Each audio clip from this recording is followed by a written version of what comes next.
स्वामीजीची भाषण बरं का काय समजलंय तुम्ही ही जी आता भाषण म्हटली ना ही स्वामीजींनी इंग्रजीत भाषण दिली त्याचं हे मराठी रूपांतर हिंदी रूपांतर समजलं का म्हणून तो व्यक्त करताना याच्यावर तुमची श्रद्धा असली पाहिजे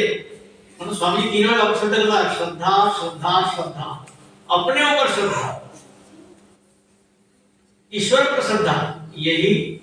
मुक्त होने का एक मार्ग है म्हणजे आपला श्रद्धा म्हणजे आत्मविश्वास याकडे शेवटचा सब्जेक्ट आहे आत्मविश्वास आपण कुठं म्हणतो आत्मविश्वास आत्मविश्वास आपल्याला कळतच आहे आत्मविश्वास मला पण कळत नव्हतं आत्मविश्वास म्हणजे काय आपण भाषण देतो आत्मविश्वास म्हणजे काय मी सांगू शकतो तुमच्यापैकी उभं सांगा मला